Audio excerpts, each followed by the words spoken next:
ഈ വീഡിയോ അല്ലേ? ഇതിനെന്താ കുഴപ്പം? ഇത് നോർമൽ കരച്ചിലായിട്ട് തോന്നുന്നില്ല. പിന്നെ ഒന്നെങ്കിൽ എന്തോ പ്രോബ്ലം ഉണ്ട്, ഇല്ലെങ്കിൽ അഭിനയമാണ്. അഭിനയിക്കേണ്ട ആവശ്യം എന്തോ? ഇപ്പൊ ഈ ഓൺലൈൻ മീഡിയക്കാരെല്ലാം പുറകെ നടക്കുകയല്ല. അവര് മുമ്പ് നല്ല ഇമേജ് കിട്ടാൻ വേണ്ടിയായിരിക്കും. നല്ല മരുമോളാണ്.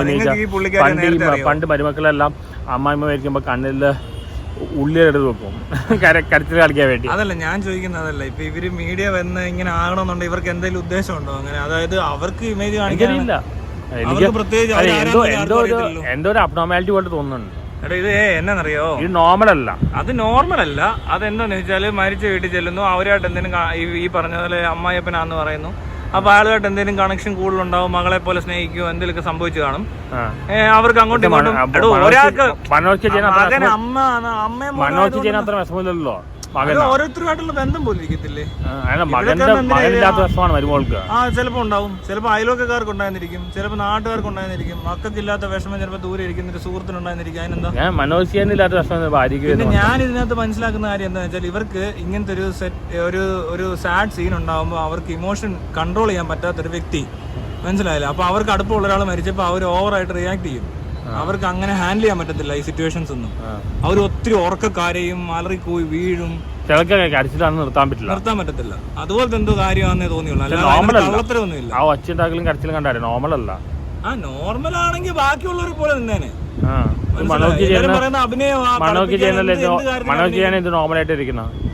കജയന്റെ ഒരു വിൽ പവർ, മെന്റൽ കപ്പാസിറ്റി അങ്ങനെയൊക്കെ പോലത്തെ കാര്യങ്ങളുമായിട്ട് ബന്ധപ്പെട്ടല്ലേ ഇങ്ങനെ ആരെങ്കിലും അറിയോ? അതല്ല ഞാൻ പറഞ്ഞ, അവർക്ക് അങ്ങനത്തെ ഒരു സിറ്റുവേഷനിൽ സാഡ്നെസ് അല്ലെങ്കിൽ ഈ പറഞ്ഞ സാധനം കൺട്രോൾ ചെയ്യാൻ പറ്റുന്നില്ല, ഇമോഷൻസിനെ ഒട്ടും കൺട്രോൾ ചെയ്യാൻ പറ്റാത്തൊരു വ്യക്തി.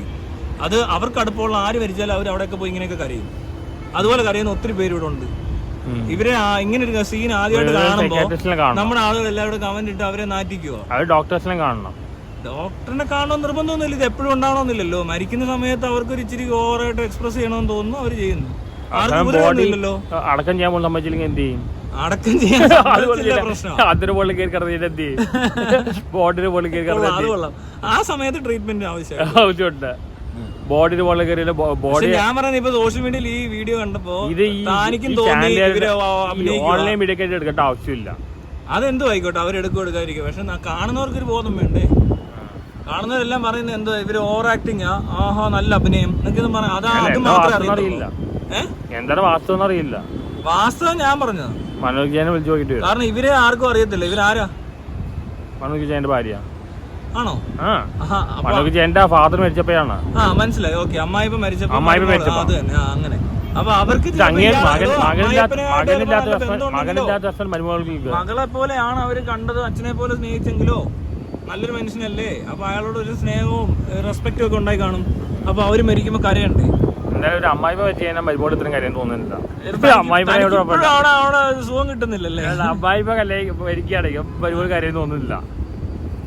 അമ്മായിപ്പനായിട്ടായിരിക്കും. അങ്ങനെ ഇപ്പൊ പരിചയമുള്ളൊരു ആള്, ഇപ്പൊ ഫ്രണ്ട്, തനിക്കൊരു 5 ഫ്രണ്ട്സ് ഉണ്ടെന്ന് കരുതുക.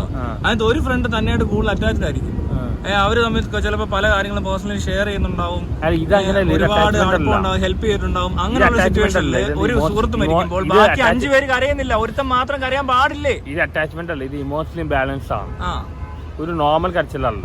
അതൊക്കെ സംഭവം ശരി. അവർക്ക് ഈ സാധനം മാനേജ് ചെയ്യാൻ പറ്റാത്തൊരു സ്ത്രീയാണ്. ഇമോഷൻസ് ഭയങ്കരമായിട്ട് എക്സ്പ്രസ് ചെയ്യും, ഓവറായിട്ട്. അവൻ നല്ല സ്ത്രീയെ കേട്ട് കാണണം. അതെന്തോ ആയിക്കോട്ടെ, നല്ലതോ മോശമല്ല ഇവിടുത്തെ വിഷയം. ഇവിടുത്തെ വിഷയം ഈ സീനില് ബിഹേവ് ഡോക്ടറെ കാണണം, നിർബന്ധം. അത് എല്ലാവർക്കും ബുദ്ധിമുട്ടുണ്ടാക്കിയ, നേരത്തെ പറഞ്ഞ പോലെ ഈ ഡെഡ് ബോഡി അടക്കാൻ സമ്മതിക്കാത്ത അവസ്ഥ വല്ലതും കാണിച്ചെങ്കിൽ മാത്രം കണ്ടാൽ മതി. ഇല്ലെങ്കിൽ ഇത് അത്ര വലിയ സംഭവമൊന്നുമല്ല. ഇതൊക്കെ ഒത്തിരി പേര് ചെയ്യുന്നുണ്ട്. തമിഴ്നാട്ടിൽ ഇത് കോമൺ. ഇനി ഇവര് തമിഴത്തിൽ വല്ലതും ആണോ? തമിഴ്നാട്ടിലാണെങ്കിൽ മരിച്ചു കഴിഞ്ഞാൽ നെഞ്ചത്തൊക്കെ ഇടിച്ച് തരുന്ന മറിഞ്ഞ് ഭയങ്കര സീൻ, പിന്നെ ഡാൻസ്. തമിഴ് പടമൊക്കെ കാണുന്നതിന്റെ ആണോ? അതെ, തമിഴ് പടം തമിഴന്മാർ ബാലയെ ചിലപ്പോൾ ഇങ്ങനെ വരും. അവരൊക്കെ അങ്ങനെ ഓവറാക്ട് ചെയ്യുന്ന ടൈപ്പ് ആൾക്കാർ. ബാലയിലാണെങ്കിൽ തമിഴ്നാട്ടിലാണ് ഉറപ്പാ സീൻ കണ്ടിട്ടില്ലേ? ബാലയാണെങ്കിൽ അലച്ച് കൂവി ആകെ സീനാക്കും. ഇതൊക്കെ പറഞ്ഞാലും അലിൻ ജോസ് പെരേരയുടെ കേസിനെ പറ്റി താങ്കൾക്ക് എന്താണ് പറയാൻ? എനിക്ക് ഒന്നും പറയാനില്ല. എനിക്ക് മതി, എനിക്കതൊന്നും ഒന്നും പറയാനില്ല. അതെന്താ പറയാത്തെ? എന്റെ പേരോട് നല്ല പേരും എന്ത് പേര് വരാൻ? ആ പെൺകുട്ടി തന്നെ പറ്റി ഒന്നും മോശം പറയുന്നില്ലല്ലോ. വേണ്ട, എനിക്ക് ഒന്നും പറയാനില്ല. എനിക്ക് ഓൾറെഡി ബാലയുടെ കേസിൽ ഭാഗ്യത്തിന് രക്ഷപ്പെട്ടിരിക്കുകയാണ്. ഈ അടുത്ത കേസ് വലിക്കാൻ വയ്യ. ഇല്ല, ആര് തന്നെ പറ്റി മോശം ഒന്നും പറയത്തില്ല. ആ പെൺകുട്ടി തന്നെ പറ്റി എന്തൊരു മോശം പറഞ്ഞു? സംഭവം എനിക്കറിയില്ല. എല്ലാ പറഞ്ഞാലും ഈ എല്ലാ ചാനലിലും പറയണ്ട. ഞാൻ ആദ്യത്തെ ദിവസം തന്നെ പറഞ്ഞല്ലേ വീഡിയോ ഇടരുതെന്ന്. പറഞ്ഞാണ് ഇങ്ങനത്തെ കാര്യങ്ങൾ ആവശ്യമില്ലാതെ പെൺകുഞ്ഞുങ്ങളെ പറ്റിയോ ആരെ പറ്റിയാണല്ലോ. അവൻ കല്യാണ വാഗ്ദാനം കാര്യമൊക്കെ പറയണോ? അതൊന്നും ഇടോ അങ്ങനെയൊക്കെ അവര് തമ്മിൽ എന്തെങ്കിലും സംസാരിച്ചെന്ന് പറഞ്ഞോണ്ട് അവൻ നടത്തിയെന്ന്. അവൻ കല്യാണ വാഗ്ദാനം ഇടോ ഒരുത്തിന് അങ്ങനെ പറഞ്ഞെന്ന് തന്നെ കരുതിക്കോ. അതൊന്നും അങ്ങനെ വലിയ സംഭവമാക്കി പിന്നെ മീഡിയക്കാർക്ക് നല്ല റീച്ച് കിട്ടും. അങ്ങനെയൊന്നും ആക്കേണ്ട കാര്യമില്ല. മീഡിയക്കാർക്ക് നല്ല റീച്ച് കിട്ടും. ഈ ബോട്ടം നിന്ന് കൊടുക്കുക. മീഡിയക്കാർക്ക് റീച്ച് കിട്ടും. ഈ ബോട്ടം നിന്ന് കൊടുക്കുക. ഞാൻ ആദ്യം പറഞ്ഞല്ലേ ഇനി ഇങ്ങനത്തെ ഇന്റർവ്യൂ കൊടുക്കരുത്, വീഡിയോ ഇടരുതെന്നൊക്കെ. ഇവന്റെ ഐക്യു ചെക്ക് ചെയ്യാൻ കുറച്ച് കുറഞ്ഞു പോയ സംശയമുണ്ട്. അവന് നേരത്തെ തന്നെ ഇച്ചിരി കുറവാണ്. അല്ലെങ്കിൽ ഇങ്ങനെ കോമാത്തിൽ കാണിക്കാൻ പറ്റുമോ? അല്ല, അവൻ ഇച്ചിരി അങ്ങനത്തെ മണ്ടത്തരം കാണിക്കുന്ന ഒരാള് മണ്ടത്തരം കാണിച്ചതിന്റെ ഇടയിൽ ഇങ്ങനെ ഒരു കേസ് ഇട്ട് വരുമ്പോഴേ ഇത് പറഞ്ഞു വഷളാവും. കാര്യം അത്. ഇതുപോലെ വനിതാ കമ്മീഷണർ വേറെ ആർക്കും കേസ് കൊടുക്കുന്ന അറിയില്ല. ഓരോ ഇന്റർവ്യൂ ഓരോ കാര്യം വിളിച്ചു പറയാം. ഇവിടെ പറയുമ്പോ ആലോചിച്ചിട്ടല്ല. അങ്ങനത്തെ കാര്യങ്ങൾ ബ്ലോക്ക് ചെയ്യാൻ അവർ വേണം ഒരു പോലീസ് സ്റ്റേഷൻ പരാതി കൊടുത്താൽ ആലോചിച്ച് നല്ല സംസാരിക്കുന്ന എല്ലാം വിളിച്ചു പറയാണ്. ഞാനും അവന് മെസ്സേജ് അവന് ഇമോഷണൽ ആവുക. അവരുമായിട്ട് അങ്ങനെ ആരും പറഞ്ഞാലും കേൾക്കില്ല. ആര് പറഞ്ഞാലും കേൾക്കത്തില്ല. ഇമോഷണൽ ആവുകയാണ്. എന്നെ വിളിച്ചു. അതാ ഞാൻ പറഞ്ഞത്, അവനോട് വീഡിയോ ഇടാത്ത തുടക്കം തൊട്ട് ആദ്യത്തെ ഈ വീഡിയോ ഇടയിൽ ഇല്ലാന്നെങ്കിൽ ഒരു കുഴപ്പമില്ല. ആവശ്യമില്ലാത്ത വീഡിയോ ഇട്ട് അപവാദം പറയുക, കച്ചറ പറയുക, അതൊന്നും ശരിയല്ല. അതിന്റെ ആവശ്യം പലതും മാറ്റി പറയാ. ഇനി അങ്ങനെ എന്തെങ്കിലും പ്രശ്നം ഉണ്ടെങ്കിൽ അവര് പോലീസ് സ്റ്റേഷനിൽ പോയി പരാതിപ്പെടാൻ പറയണം. അല്ലാതെ ഈ വീഡിയോ വന്നിരുന്നോണ്ട് കൊടുക്കുന്നില്ല. ആരാണേലും ആ പെണ്ണിനാണേലും അതാ ചെയ്യണ്ടേ. അല്ലാതെ ഈ മീഡിയ ആ പെണ്ണ് ഒറ്റ ഇന്റർവ്യൂ കൊടുത്തിട്ടുള്ളൂ. എല്ലാ ദിവസവും ഇന്റർവ്യൂ കൊടുക്കുക. അവനാ പ്രശ്നം ആയേക്കുന്ന. ഇനിയിപ്പോ പെണ്ണ് പരാതി കൊടുക്കേണ്ടി വരും പോലീസ് സ്റ്റേഷനിൽ ഇനി വീഡിയോ ഇട്ടാലോ. അത് ഉറപ്പാ അവര് ചെയ്യും. എന്തോ കളിയായത്? ഇവര് ഓരോ വിഡിത്തങ്ങൾ വിളിച്ചു പറയാണ്. കൂട്ടത്തിൽ ഒരാളുണ്ട് ആട്ടായം. അതാരാ? അതറിയില്ലല്ലേ? പേര് അഭിലാഷ് ആട്ട. എന്റെ കുറെ നടന്നതാണ് മണി അടിച്ച പുള്ളി. എന്നാ ചെറിയൊരു ക്യാഷ് നോവയൊക്കെയാണ്. ഓ പിന്നെ ആണ്. ബ്രൈറ്റ് ആയിട്ട് ഉടക്കി വരാം. ബ്രൈറ്റ് ഭാവല്ലേ? ബ്രൈറ്റ് ഭാവമാണ്. ഇവരുടെ പേരിലായി പീഡന വീരൻ. നമ്മുടെ പേരേരെ പീഡന വീരൻ. ബ്രൈറ്റ് അഡ്ജസ്റ്റ്മെന്റ് അണ്ണൻ. പിന്നെ മറ്റേ പേരെന്താ? അഭിലാഷ് ആട്ടെ ബസാജ് അണ്ണൻ. മസാജിന് കൊടുക്കാം. തടിയിൽ കുറയുമെന്ന്. അയ്യോ, അങ്ങനെ ഓരോ അണ്ണന്മാര് വന്നു. എങ്ങനെ പരിചയപ്പെട്ടു താൻ ഇവരെയൊക്കെ? എന്റെ പുറകെ വരുമല്ലേ. ഞാൻ എന്നെ റീൽസ് കളിച്ചപ്പോ ഞാൻ അപ്പത്തന്നെ മുങ്ങി. പിന്നെ അതിനെ അഭിനയിക്കാൻ വിളിച്ചു, അതിനും മുങ്ങി. പിന്നെ പ്രൊഡ്യൂസർ ആകാൻ നോക്കി, അതിനും മുങ്ങി. എന്നിട്ട് എന്റെ പേരിടുകയാണ്. നമ്മള് മുങ്ങാവുന്നിടത്തൊക്കെ എല്ലാവരും മുങ്ങിയിട്ട് അവസാനം ആറാട്ടറിൽ എന്താ ഒരു ആറാട്ടറിൽ കൂടെ ഞെട്ടിക്കുന്ന കാര്യം പറഞ്ഞു. എനിക്കിത് യാതൊരു ബന്ധവും ഇല്ല. ഞാൻ എന്നോട് പലവരും പറഞ്ഞാണ് മിണ്ടായിരിക്കാൻ. പറയണ കേൾക്കണ്ടേ? താനാണ് മിണ്ടായിരിക്കുവോ? ഞാനും മിണ്ടായിരിക്കും. എനിക്കിപ്പോ എത്ര ചാനലരെ വിളിക്കുന്ന ഇതിനോട്ട് മിണ്ടായിരിക്കാറില്ലല്ലോ.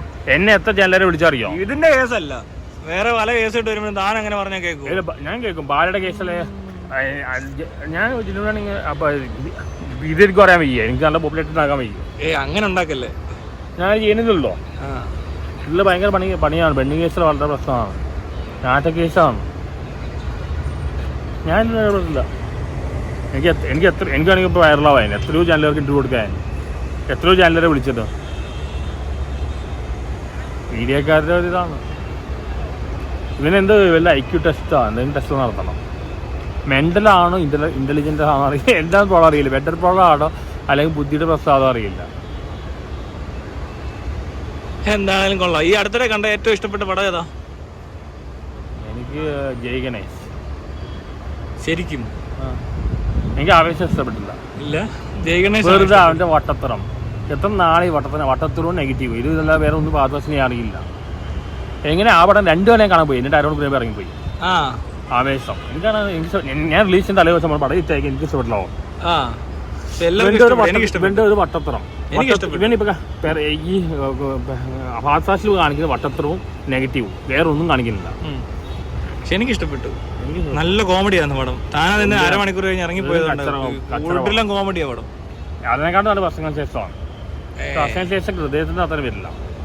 വർഷങ്ങൾക്ക് ശേഷമൊക്കെ വിനീത് ശ്രീനിവാസൻ ഇഷ്ടമുണ്ടാകുന്ന ആൾക്കാർക്ക് പോലും സഹിക്കാൻ പറ്റില്ലെന്നാ പറയുന്നത്. ക്രിഞ്ചടിച്ച് മരിച്ചെന്ന്. ജയഗണേശൊക്കെ ഇഷ്ടപ്പെട്ടു. അല്ല വർഷങ്ങൾക്ക് ശേഷം തിരക്കുണ്ടോ? അതുണ്ടാവും. അത് ഈ പറഞ്ഞ പോലെ ഇതിനൊക്കെ സീസണും കാര്യങ്ങളൊക്കെ ഉണ്ടല്ലോ. ഇവര് കാണിക്കുന്ന ഒരു അബദ്ധം ഈ ശ്രീനിവാസനില്ല, പുള്ളിക്ക് അസുഖമായി. പുള്ളി ഈ തിയേറ്ററിൽ വന്ന് പടം കാണാറുണ്ട്. പുള്ളിക്ക് വലിയ ഇൻഫെക്ഷൻ വരും. അതെ അതെ. മീഡിയക്കാർ പുറകെ നടക്കുകയാണ്. എന്തിനാളെ ചോദിച്ചുകൊണ്ടേ ഇരിക്കുകയാണ്. പുള്ളി ഡയാലിസിസ് ചെയ്യുന്ന ആളാണ്. ആ പുള്ളി എന്തിനാണ് തിയേറ്ററിൽ വരുന്നത്? ഇൻഫെക്ഷൻ വരില്ലേ? അതെ. പിന്നെ മീഡിയക്കാർ എത്ര ചോദ്യം ചോദിക്കുന്ന അതിലോട്. വീട്ടിലെങ്ങാനും ഇരിക്കാനുള്ള വീട്ടിൽ റെസ്റ്റ് ചെയ്യേണ്ട സമയമല്ലേ? എല്ലാ ആഴ്ചയും 2 ഡയാലിസിസ് ചെയ്യണ്ട ആ ആളാണ് തിയേറ്ററിൽ വരുന്നത്. പിന്നെ മീഡിയക്കാർ ഒടുക്കത്തെ ചോദ്യങ്ങൾ വയ്ക്കുന്നത്. എത്ര ചോദിക്കണം? ഒരാളുണ്ടല്ല മറ്റേ കോക്കൽ വിളിച്ച അതിന്റെ പേര് ഹൈദരാലി. അയാളെല്ലാം കുത്തി ചോദിക്കുകയാണ്. നിങ്ങൾക്ക് ഒരു ബോധം വേണ്ടേ? ഡയാലിസിസ് ചെയ്യുന്ന ആളാണ്. അയാൾക്ക് എന്തൊക്കെ അസുഖം വരും? ഹൈദരാലിക്ക് ജീവിക്കണ്ടേ? ഞാൻ പറഞ്ഞില്ല കഴിഞ്ഞാൽ കോക്കിന്റെ അവസ്ഥയാണ്. എന്താ അവസ്ഥ? കോക്ക് ഹൈദരാലിയെ കുറിച്ച് പറഞ്ഞു. ഹൈദരാലിയിൽ വേറെ പേരെ വിളിച്ച ആളാ അറിയില്ല. അതുകൊണ്ട് അയാളുടെ പ്രശ്നമാണ്. എന്ത് പ്രശ്നം? ഞാൻ പുള്ളിയെ കുറിച്ചൊന്നും പറയുന്നുണ്ട്. ഞാൻ പിണറായി വിജയൻ, ഹൈദരാലി ഇവരെ കുറിച്ചൊന്നും പറയാറില്ല. പിണറായി വിജയനെ കുറിച്ച് ഞാൻ പറയില്ല. എനിക്ക് പറഞ്ഞാൽ അത്ര നല്ല അഭിപ്രായമൊന്നുമില്ല. അത് പറഞ്ഞു കഴിഞ്ഞാൽ ജീവനോടെ ഇരിക്കില്ല. തന്നെ തട്ടിക്കളയോ? ആൾക്കറിയാം രാഷ്ട്രീയമായ പ്രശ്നമല്ലേ, സിനിമ പോലെയല്ല. അങ്ങനെ ഒരു പ്രതീക്ഷ വേണ്ട. കേരളത്തിലെ സിനിമ പോലെയല്ല രാഷ്ട്രീയം. പിന്നെ കമ്മ്യൂണിസ്റ്റുകാർ തന്നെ കൊല്ലാൻ വരുവാ. ഇപ്പൊ എന്ത് കമ്മ്യൂണിസ്റ്റമാണ്? പണ്ടത്തെ കമ്മ്യൂണിസ്റ്റ്. ഇപ്പൊ ഗുണ്ടായിസം. കമ്മ്യൂണിസ്റ്റ് അല്ല, ഗുണ്ടായിസം. ഇവർക്കല്ല എന്ത് ദാസ് ക്യാപിറ്റൽ, എന്ത് കമ്മ്യൂണിസ്റ്റ് കൺവെസ്റ്റ്, എന്ത് ഉണ്ടറിയാം. അസിസ്റ്റന്റ് പ്രൊഫസർ ജോലിക്ക് എല്ലാ സഖാക്കന്മാരുടെ ഭാര്യമാർ കയറിയിരിക്കുകയാണ്. എനിക്കൊരു നെറ്റ് ഉണ്ട്, JRF ഉണ്ട്, ഗേറ്റ് ഉണ്ട്. അസിസ്റ്റന്റ് പ്രൊഫസറായിട്ട് കയറാൻ പറ്റുന്നില്ല. ഇവിടെ അസിസ്റ്റന്റ് പ്രൊഫസർ ആണെങ്കിൽ പൊളിറ്റിക്കൽ ഇൻഫ്ലുവൻസും പ്രൈമും കൊടുക്കണം. മെറിറ്റിന് യാതൊരു വിലയില്ല. കമ്മ്യൂണിസ്റ്റുകാർ അവരുടെ ഭാര്യമാരെല്ലാം കയറ്റി വെച്ചിരിക്കുകയാണ്. ഇങ്ങനെയാണ് കമ്മ്യൂണിസം. ഗുണ്ടായിസമാണ് കാണിക്കുന്നത്. അപ്പൊ ശരി എന്നാ. ഓക്കെ.